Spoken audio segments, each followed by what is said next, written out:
வணக்கம் தோழர்களே. எழுத்தாளர் பிரபஞ்சன் எழுதிய தந்தையும் மகனும் அப்படின்ற சிறுகதையை தான் இன்றைக்கி உங்ககிட்ட பகிர்ந்துக்க போகிறேன்.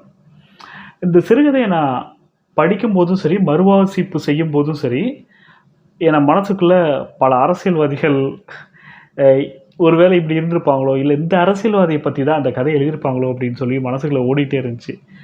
உங்களுக்கும் ஒரு வேளை அது தோணலாம். கடைசியாக அந்த கதையை கேட்டு முடிக்கும் போது எனக்கு அது தோணுச்சு அப்படின்னு சொல்கிறேன்.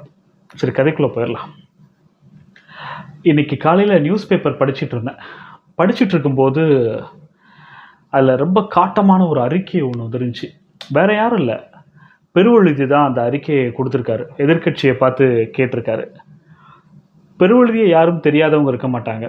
நிகழ்கால அரசியல்லையும் சரி, ஒரு பேசிக்காக பேப்பர் வாசிக்கக்கூடிய எல்லாருக்குமே வந்துட்டு பெருவழுதி அப்படின்னு சொன்னால் ஈஸியாக தெரியும்.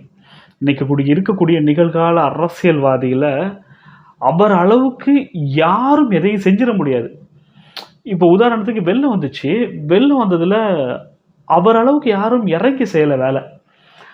எங்கெங்கே உணவுப் பொட்டலங்கள் போகணுமோ அத்தனை இடத்துக்கு உணவுப் பொட்டலங்கள் போச்சு. எங்கெங்கே உதவி தேவைப்பட்டுச்சு அத்தனை இடத்துக்கு உதவி போச்சு அப்படின்னு சொல்லிட்டு எல்லா இடத்துலையும் என்னென்ன செய்யணுமோ கரெக்டாக பார்த்து செய்வார். அந்த மாதிரியான ஆள் பெருவழுதி. இந்த பெருவழுதிக்கும் எனக்கும் ஒரு உறவு இருந்துச்சு. அந்த உறவு எப்போ ஆரம்பிக்கப்பட்டது அப்படின்னு சொன்னால், நான் காலேஜில் புதுசாக ஜாயின் பண்ண காலகட்டத்தில் அது ஆரம்பிக்கப்பட்ட உறவு. அந்த காலகட்டத்தில் எனக்கு ஹாஸ்டலில் தங்குறதுக்கு பிடிக்கலை. அப்படின்றதுனால நான் என்ன பண்ணேன் அப்படின்னு சொன்னால், காலேஜ் பக்கத்தில் ஒரு தெரு இருந்தது. அந்த தெருவிலேயே நான் ஒரு சின்னதாக மாடியில் ஒரு வீடு பார்த்து தங்கிட்டேன். வெளில தான் சாப்பிட்றது, பட் தங்குறது எல்லாமே அங்கே தான் தங்கியிருந்தேன். நான் இருந்த ரூம் இருக்கு இல்லையா, வீடு, அதுக்கு கீழே ஒரு சைக்கிள் கடை இருக்கும். ஒரு 3 சைக்கிள். கோபால் தான் அதோடைய ஓனர். அந்த சைக்கிள் கடை எப்படி இருக்கும்னா, 3 சைக்கிள், அந்த செவத்தை ஒட்டினால தான் அந்த சைக்கிள் மிதிவண்டி நிலையம் எழுதியிருக்கும். அந்த மிதிவண்டி நிலையத்தோட பேர் என்னென்னா, அஞ்சானெஞ்சன் அழகிரி சாமி மிதிவண்டி நிலையம். இதுதான் அந்த கடையோட பேர். ஆனால் இதில் என்ன விஷயம்னா, அந்த சைக்கிள் கடையை விட அந்த போர்டு தான் பெருசாக இருந்தது. ஒவ்வொரு எழுத்தும் ஒரு ஜான் அளவுக்கு வந்துட்டு பெருசாக இருந்தது. கீழே வந்துட்டு பே தி பெருவழுதி என்ற கோபால் அப்படின்னு சொல்லி போட்டிருக்கோம். ஆக்சுவலாக கோபால் தான் பெருவழுதி, பெருவழுதி தான் கோபால். கோபால் வந்துட்டு தன்னுடைய பெயரை வந்துட்டு பெருவழுதி அப்படின்னு சொல்லி வச்சுக்கிட்டா. அப்படி இது பெரிய ஹிஸ்ட்ரியெலாம் கிடையாது. தமிழ் மீது அவருக்கு இருந்த ஆர்வம், அவ்வளோதான். வேறு ஒன்றும் இதை பற்றி சொல்கிறதுக்கெலாம் ஒன்றும் இல்லை. எனக்கும் அவருக்குமான நட்பு எப்படின்னு சொன்னால், அவர் சைக்கிள் கடை எவ்வளோ குட்டியாக இருந்தாலும் சரி, தினசரி பேப்பர் இருக்கு இல்லையா, எல்லா பேப்பருமே வாங்கிடுவார். அன்னைக்கு லீடிங்கில் இருந்த விடுதலை, முரசொலி, இல்லை இன்னொன்று என்னென்ன பேப்பர் இருந்துச்சோ, தினமணி அப்படின்ற எல்லா பேப்பருமே ஒரு கடையில் இருக்கும். நான் அதை படிக்கிறதுக்கு தான் ரெகுலராக கடைக்கு போவேன். போயிட்டு அவர்கிட்ட விவாதம் பண்ணிகிட்டு இருப்பேன். நிகழ்கால அரசியலில் இருக்கக்கூடிய எல்லா விஷயத்தையும் பற்றி பேசுவார். ஆனால் அவருக்கு பிடிப்படாத விஷயங்கள், சங்க இலக்கியம், பழைய இலக்கிய விஷயங்கள் பற்றி அவருக்கு தெரியாது. நான் தமிழ் மாணவன் அப்படின்றதுனால என்கிட்ட அதை பற்றியெல்லாம் விவாதம் பண்ணுவார். நானும் அவர்கிட்ட அதை விஷயங்கள்லாம் விளக்கி சொல்லிகிட்டு இருப்பேன். அதனால் என்னை வந்து ஒரு ஆசிரியர் மாதிரி பார்த்துட்டு இருந்தார். எங்களுடைய நட்பு எப்படின்னா, டெய்லி அவருடைய கடைக்கு பேப்பர் வரும். டெய்லி காலையில் பேப்பர் வந்த உடனே நான் மேலேருந்து கீழே வருவேன். பேப்பர் புரட்டி படிச்சுட்டு 2 பேரும் டீ குடிச்சிட்டு வருவோம். கோபால்சாமி, அதாவது பெருவழுதிக்கு இருந்த இன்னொரு பெரிய நல்ல விஷயம் என்னென்னா, யார் எத்தனை பேர் தான் கடைக்கு வந்தாலும் சரி அத்தனை பேருக்கும் டீ வாங்கி கொடுப்பார். எப்பவும் போல் அன்றைக்கி நான் பேப்பர் படித்து முடிச்சுட்டு டீ குடிச்சிட்டு அவர் கூட வந்து மாடியில் உட்காந்துருக்கும்போது திப்பிலியார் வந்தார். திப்பிலியார் யாருன்னு உங்களுக்கு இன்னும் சொல்லலைல்ல. உரிமை பே தி அவர் பேர் போட்டிருந்துச்சு இல்லையா, கோபால் பேர் போட்டிருந்துச்சு இல்லையா, பெருவழுதி என்கிற கோபால், அதனுடைய தகப்பனார் தான் பெருமானேரி திப்பிலியார் அப்படின்றது தான். திப்பிலியார் தான் அதாவது என் ஃப்ரெண்டோட அப்பா. கோபால், அதாவது பெருவழுதி எல்லாருக்கும் டீ வாங்கி கொடுத்தாலும் தான் அப்பாவுக்கு காலனா கொடுக்க மாட்டார். அவருக்கும் இவருக்கும் என்ன சண்டை சச்சரவு அப்படின்றது தெரியலை. எப்பவும் அவர் என் ரூம்க்கு வந்துடுவார். வந்த உடனே நான் அவருக்கு ஒரு காலனா கொடுப்பேன். குடுத்துட்டு கேட்டேன், "அப்பா நேத்து சாப்பிட்டீங்களா நைட்டு?" அப்படின்னேன். அப்படி யோசிச்சுட்டு அமைதியா நின்னாரு. "என் வீட்டுக்கு வந்திருக்க வேண்டியதானே?" அப்படின்னு சொல்லி கேட்டேன்.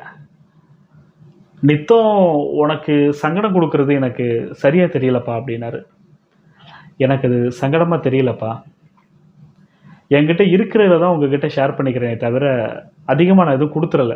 அதனால நீங்க என்ன தேடி எப்ப வேணாலும் வரலாம்" அப்படின்னாரு. திப்லியார பத்தி சொல்லணும் அப்படின்னு சொன்னா, ஒரு அவருடைய வறுமையில இருக்கிறத இத தாண்டி என்னால சொல்ல முடியாது. ஒரு ஒல்லியான தேகம், ஒரு பென்சில் கோடு போட்ட மாரி ஒரு ஒல்லியான தேகம், அழுக்கு சட்டை, ஒரு 6 அடி உள்ள உருவம், அழுக்கு வேட்டி, ஒரு துண்டு.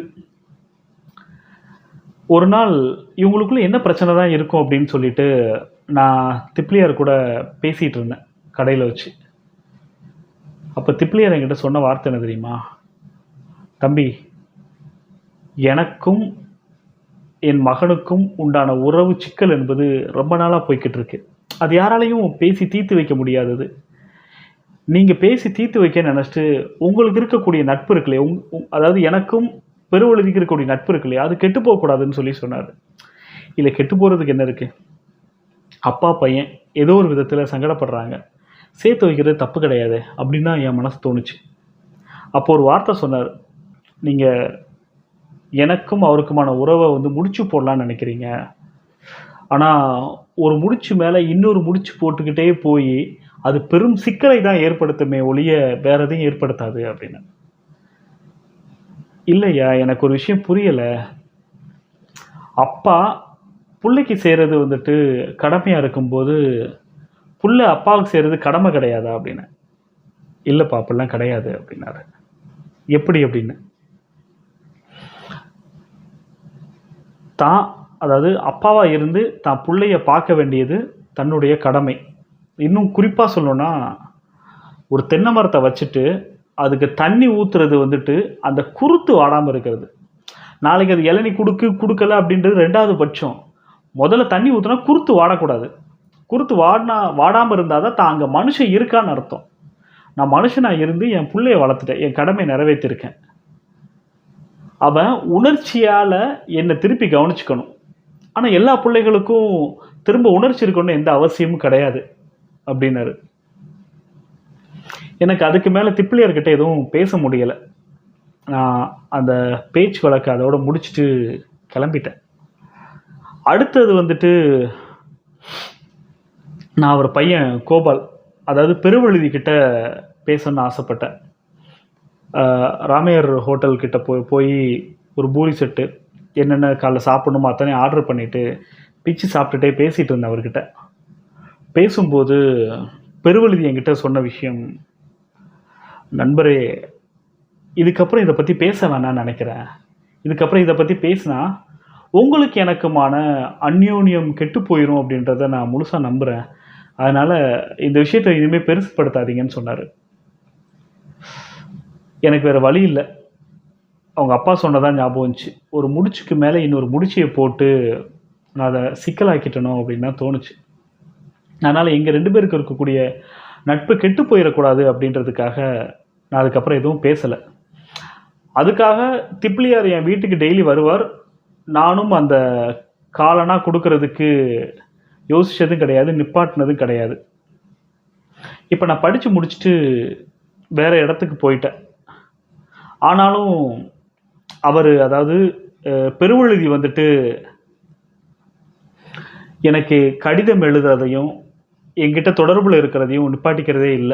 எங்களுக்குள்ள நட்பு வந்து தொடர்ந்துகிட்டே தான் இருந்துச்சு. இன்னைக்கு சொல்லப்போனா, இன்னைக்கு இருக்கக்கூடிய நிலைமையில பெரிய அரசியல்வாதியா அவரு வந்துட்டாரு. ஆனா, அவரு வர்றதுக்கு ஒரு டர்னிங் பாயிண்ட் இருந்திருக்கும் இல்லையா? அது எங்க தொடங்குச்சுன்னு நான் உங்ககிட்ட சொல்லல. அத சொல்லணும். ஒரு முறை அதே தெருல இருந்த செட்டியார் ஒரு மளிகை கடை வச்சிருந்தாரு. அவரு பையன வந்துட்டு, அதாவது கடைக்கு வேலையில இருக்கக்கூடிய பையன என்ன பண்ணிட்டாங்கன்னா, போலீஸ்காரன் புடிச்சுட்டு போயிட்டான். செட்டியாருக்கு கையும் ஓடல, காலும் ஓடல. நேரா வந்துட்டு பெருவழுதி கிட்ட வந்தாரு. "அப்பா கோபால், இந்த மாரி என் பையன புடிச்சுட்டு போயிட்டாங்க. எனக்கு வேற வழி தெரியல. நீ எப்படியாவது நீ தான் மீட்டு குடுக்கணும். அந்த பொறுப்பு உன்கிட்ட ஒப்படைக்கிறேன்" அப்படின்னு சொன்னாரு. செட்டியார் எப்படிப்பட்ட ஆள்னா, அந்த காலத்து கதர் சட்டக்காரர். தேசியமும் முதலாளித்துவமும் ஒன்று அப்படின்னு நினைக்கக்கூடிய ஒரு மனுஷன். கோபாலுக்கு ஒன்றும் புரியலை. சரி, நம்ம போய் என்ன பண்ண போகிறோம் அப்படின்னு. ஆனால் அரசியல்வாதியாச்சே அப்படின்றதுனால என்னாச்சு அப்படின்னா, என்னையும் கையில் துணைக்கு கூப்பிட்டுட்டு 2 பேரும் போலீஸ் ஸ்டேஷனுக்கு போயிட்டோம். போன உடனே அங்கேருந்து ஏட்டு தான் ஆக்சுவலாக பையனை பிடிச்சி வச்சுருந்தாரு. ஏட்டு பார்த்தோன்னே, பெரியவர் நீங்கள் வந்திருக்கீங்க அப்படின்னு சொல்லிட்டு கோபாலுக்கு, அதை பெருவழுதிக்கு வந்துட்டு ரொம்ப மதிப்பு கொடுத்தாரு. கொடுத்து பேசிட்டு 2 டீ ஆர்டர் பண்ணார். டீ ஆர்டர் பண்ணிட்டு இருக்கும்போது என்ன அறிமுகப்படுத்தி வச்சார். இவர் தான் என்னுடைய நண்பர், மாணவராக இருக்கார் அப்படின்னு சொன்னதும், அவர் மாணவர்னு பெருசாக கண்டுக்கலை இந்த போலீஸ்காரர், அதாவது இந்த ஏட்டு கண்டுக்கலை. என்ன பிரச்சனைக்காக பையனை பிடிச்சி வச்சுருக்கீங்கன்னு சொல்லி தெரியலாமான்னு கேட்டார். யார் சார் அந்த பையன்? செட்டியார் கடை பையன். விவரம் தெரியாத பையனாக இருக்கான், உலகம் தெரியாத பையனாக இருக்கான். நம்ம பவர் என்னன்னு தெரியணும்ல, அதை காட்டுறதுக்கு தான் அவன் பிடிச்சிட்டு வந்தேன் அப்படின்னாரு. கோபாலுக்கு புரியலை. எதுக்குங்க அப்படின்னாரு. அன்னைக்கு கடைக்கு போயிட்டு கருப்பட்டி கேட்டேங்க, என்கிட்ட காசு கேட்குறான்.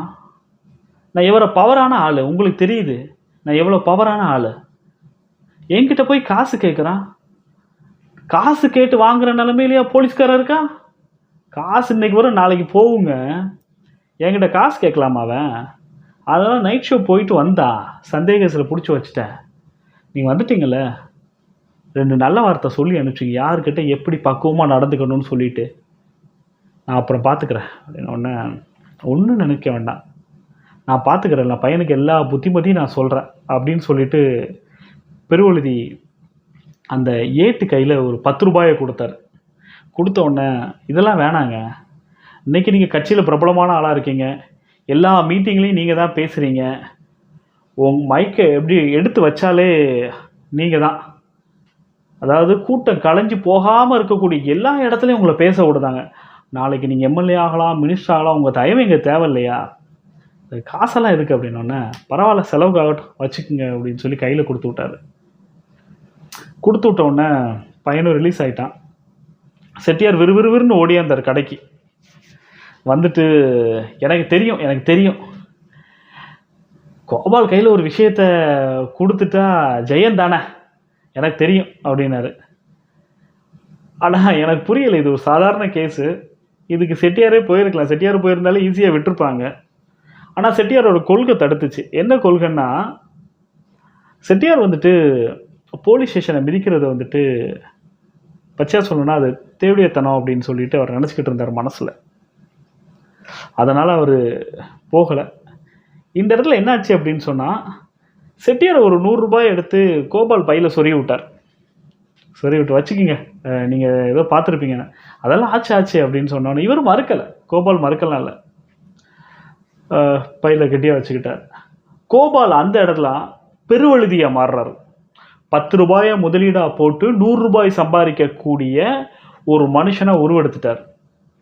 இப்போ தலைவர்கள் வராத இடத்துலையும் சரி, அல்லது தலைவர்கள் பேசி முடித்த பிறகும் அந்த கூட்டத்தை தக்க வைக்கக்கூடிய இடம் இருக்கு இல்லையா, அதில் அப்படி பேசி மிளற வைக்கக்கூடிய எல்லா இடத்துலையும் வந்துட்டு பெருவழுதின்னு சொல்லிட்டு அவனுடைய பேராகவே எல்லா இடத்துலையும் ஒழிக்க ஆரம்பிச்சுது. அப்படி மைக்குன்னு ஒன்று வந்து முன்னால் நினைச்சுனா போதும், பெருவழுதி பேசினா கூட்டம் கிடையாது அப்படின்ற அளவுக்கு அரசியல் கூட்டங்கள் எல்லாமே வந்து பெரும் அளவுக்கு கூடிருச்சு. அதுக்கப்புறம் 1966 காலகட்டம், இந்தி எதிர்ப்பு போராட்டம். நான் மாணவன், இந்தி எங்கெல்லாம் எழுதிருந்துச்சோ தாறு கொண்டு அழித்தோம். அந்த போராட்டத்தில் பெருவழுதியும் கலந்துக்கிட்டு என்ன பண்ணான்னா, எங்கெங்கே போராட்டம் நடக்கோ அதில் ஃபுல்லாக அவனை முன்னிலைப்படுத்தினவன கைதும் செய்யப்பட்டான். பல தலைவர்களும் கைது செய்யப்பட்டார்கள். அதுக்கப்புறம் சில எலெக்ஷன்ஸ்லாம் வந்துச்சு. எலெக்ஷன்ஸ் வந்த உடனே வந்துட்டு இவனுக்கு சீட்டும் கிடச்சிது, எம்எல்ஏ ஆனால், மந்திரியாகவும் இப்போ ஆயாச்சு. அந்த மந்திரி ஆனதுக்கு பின்னால் என்னென்னா, அவனுடைய ஊர் யார் ஊருக்கு பக்கத்தில் இருக்குன்னா, முதலமைச்சருடைய தாயாருடைய ஊருக்கு பக்கத்தில் இருக்கிறதுனால இவனுக்கு ஈஸியாக வந்துட்டு மினிஸ்டர் போஸ்டிங் வர கிடச்சிருச்சு. அது என்ன ரெக்கமெண்டேஷனோ அது ரெண்டாவது விட்டுருங்க. இவன் ஆள் எப்படி இருப்பான்னா, ஒரு வெள்ளை ஜிப்பா, ஒரு வெள்ளை வேட்டி, நல்லா கருணாநிதி மாதிரியான நடு உச்சி, பகிட் எடுத்த பழைய கருணாநிதி நான் சொல்கிறது, பகிட் எடுத்த முடி, அந்த ஒரு துண்டு போட்டிருப்பான். அதில் வந்துட்டு கரை, அதில் அந்த கட்சியோட சின்னம் பொறிச்சிருக்கு. இவனை பார்த்தாலே அப்படி எப்படி சொல்ல, ஒரு தெளிவான கட்சி தொண்டையா அப்படின்னு சொல்லி நேக்கு போக்கான ஒரு ஆளாக தெரியும். ஆனால் கடைக்கு உள்ளே வரும்போது, அதாவது சைக்கிள் கடைக்கு உள்ளே வரும்போது இந்த கெட்டப் இருக்காது. ஒரு நார்மலான ஒரு பனியன், ஒரு லுங்கி. பட் காலையில் வரும்போதும் சரி, கட்சிக்கு போகும்போதும் சரி, அந்த ஜிப்பா, வெள்ளை வேட்டி, அந்த துண்டுகளை வந்து கரை இருக்கும். கரையில் வந்துட்டு என்ன இருக்கும், அந்த கட்சியோட சின்னம் இருக்கும். அந்த மாதிரி தன்னை யூனிக்காக காமிச்சுக்கிட்டா அப்படி. ஸோ இப்படி தான் பிரபலமானார். திப்பிலியார் வேற அதுக்கப்புறம் கொஞ்ச நாள், அதாவது அப்பா பெருவழுதியோட அப்பாவும் இறந்துட்டார். ஆனாலும் இந்த அமைச்சர் ஆன பிறகும் கூட எனக்கு அவன் மாதத்துக்கு 2 முறை கடிதம் எழுதினான். ஒரு அமைச்சரால் எப்படி இப்படி இருக்க முடியுன்றது எனக்கும் புரியலை. ஆனால் அவனுக்கும் எனக்குமான நட்பு வந்து அந்த மாதிரி இருந்துச்சு. அது அவங்க அப்பா சொன்னார்ல, உங்களுக்குமே அவருக்குமான நட்பில் வந்து எந்த பிரச்சனையும் வரக்கூடாதுன்னு சொன்னார்ல, அதை கடைசி வரைக்கும் கண்ணியமாக நான் கட்டி காப்பாற்றினேன். அவருமே, அதாவது பெருவழுதியுமே என்னை ஒரு ஆசான் மாதிரி பார்த்தா அப்படி. நான் அந்த இலக்கியம், சங்க இலக்கியம் அதெல்லாம் சொல்லி கொடுத்ததுனால. ஒரு நாள் எனக்கு ஒரு பெரிய கடிதம் வந்துச்சு, ஒரு கட்சி கவரில். அதில் திப்பிலியாருடைய 1ஆம் ஆண்டு நினைவு தினத்தை நாங்கள் போற்றுகிறோம். என் நண்பனும் ஆசானும் ஆகிய நீங்கள் கண்டிப்பாக வர வேண்டும். இது நண்பனின் அன்பு கட்டளை அப்படின்னு சொல்லி எழுதிருந்துச்சு. உண்மையை சொல்லப்போனால் இப்படிக்கு அப்படின்னு கடைசியாக போட்டு பெருவழுதி என்கிற கோபால் அப்படின்னு போட்டிருந்தது. உண்மையை சொன்னால் வர சொன்னால் கூட நான் வந்திருப்பேன். இவ்வளவு நீட்டி முளைக்கி எழுதணும் அப்படின்ற எந்த ஒரு கட்டாயமும் கிடையாது. ஆனால் அவன் அப்படி தான் எழுதியிருந்தான். பரவாயில்லை, எனக்கு அது சரின்னு தான் பட்டுச்சு. ஏன்னா அவன் அமைச்சராக இருக்கான் இல்லையா, அதை காமிச்சிக்கணும் அப்படின்னு கூட அவனுக்கு ஆசையாக இருந்திருக்கலாம். நான் அதுக்கப்புறம் போனேன். அந்த நாள் விழாவுக்காக நான் போயிருந்தேன். போயிட்டு பக்கத்துலேயே பஸ் ஸ்டாண்ட் பக்கத்துலேயே ஒரு ரூம் எடுத்து தங்கிட்டு அவனுடைய சைக்கிள் கடைக்காக போனேன். இப்போ ஸ்ரீனிவாசபுரத்தில், அதாவது அவன் இருந்த ஏரியாலே பெரிய சைக்கிள் கடை அதுதான். ஒரு 50 சைக்கிள் நிற்குது. கட்சிக்காரங்க எல்லாமே ஏகப்பட்ட பேர் அப்படி கூடி நின்னாங்க. அந்த போர்டும் ரொம்ப சிறப்பாக அஞ்சா நெஞ்சர் அழகிரிசாமி சைக்கிள் நிலையம் அப்படின்ற பெயரும், கீழே வந்துட்டு உரிமையாளர் பெருவழுதி அப்படின்றதும் பொறிக்கப்பட்டிருந்ததை பார்த்தேன். எனக்குள்ளேயும் பழைய நினைவுகள் எல்லாமே ஓடிக்கிட்டு இருந்துச்சு. எனக்கும் திப்பிலியாருக்குமான உறவு இருக்கு இல்லையா, அதுலேருந்து அந்த காலனா நினைவுகள் எல்லாமே ஓடிக்கிட்டு இருந்துச்சு. கொஞ்ச நேரம் ஆச்சு. வேக வேகமாக வந்து ஒரு கார் வந்து நின்றுச்சு. பார்த்தா பெருவழுதி வேகமாக வந்து என்னை கட்டி பிடிச்சிட்டான். ஆரத்தழுவி, கண்டிப்பாக நீங்கள் வந்துடுவீங்கன்னு தெரியும் அப்படின்னு சொல்லி கட்டி பிடிச்சிக்கிட்டான். கட்டி பிடிச்சிட்டு மன்னிக்கணும், கொஞ்சம் தாமதம் ஆயிடுச்சு. கலெக்டர்கிட்டையும் எஸ்பிக்கிட்டையும் சொல்லிட்டு வந்தேன், தடபுடலாக விருந்து மாதிரி எல்லாமே வைக்கிறோம் ஃபங்க்ஷனை, அதனால் கூட்டம் ஜாஸ்தியாகவே இருக்கும் அப்படின்னு சொல்லிட்டு பாதுகாப்பு ஏற்பாடெலாம் குறைச்சி பண்ணிட வேண்டாம் அப்படின்னு சொல்லிட்டு வந்தேன். உண்மையாகவே அந்த விழா, அதாவது நினைவு கூட்டல் விழா வந்துட்டு அவ்வளவு சிறப்பாக இருந்துச்சு. யாருக்கு என்ன தேவையோ, சிக்கன், மட்டன், அதுக்கப்புறம் ஒரு நினைவு கூறுதல் விழாவை இப்படி சிறப்பிக்க முடியுமான்றது தெரியலை, அந்த அளவுக்கு இருந்துச்சு. அங்கே மேடையில் இருந்த எல்லாருமே வந்துட்டு தந்தைக்கு மகனுமாகிய உறவுகள் அப்படி இப்படின்னு சொல்லி புகழ்ந்து பேசிக்கிட்டு இருந்தாங்க. மீட்டிங் முடிஞ்ச உடனே என் கையில் வந்துட்டு டிக்கெட்டை வச்சான். நான் எவ்வளோ சொல்லியும் அவன் திரும்ப வாங்கிக்கலை. அவனே டிக்கெட் எடுத்து இது பண்ணினான். ஆக்சுவலாக தங்கக்கூடியதே வந்துட்டு அவன் வீட்டில் வந்து தங்க சொன்னான். நான் பங்களா மாதிரி வீட்டை எடுத்து போட்டிருக்கேன், நீங்கள் பார்த்தீங்கன்னா ஒரு 10க்கு 10 ரூமில் தங்கிட்டு வந்திருக்கீங்கன்னு சொல்லி சங்கடப்பட்டான். இல்லை பரவாயில்லன்னு சொல்லிட்டேன். உண்மையை சொல்லப்போனால் நான் அந்த டிக்கெட் அவன்கிட்ட வேணான்னு தான் சொன்னேன். அவன் தான் வலுக்கட்டாயமாக கையில் கொடுத்து என்னை வழி அனுப்பி வச்சான். நானும் பஸ்ஸில் போயிட்டு காலையில் அலுப்பு தட்டி கொஞ்சம் அதிகமாக தூங்கிட்டேன். அப்போ என் கனவுல திப்பிலியார் வந்தார், பெருவழுதியோட அப்பா. வந்துட்டு கனவுல வந்துட்டு கேட்டார், காலனா கிடைக்குமாப்பா, டீ குடிக்க அப்படின்னாரு.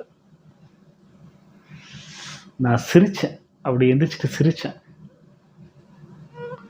ஊருக்கே நீ தான தர்மம் பண்ணினாலும் நீ உன் அப்பாவை வந்து கடைசியாக கவனிக்கலை, இன்னைக்கு இருந்துட்டு ஊர் உலகத்துக்கே மீட்டிங் போட்டு அப்படி இப்படின்னு சொல்லி பேசிகிட்டு இருக்க அப்படின்னு நினச்சிட்டு சிரித்தேன். நன்றி தோழர்களே.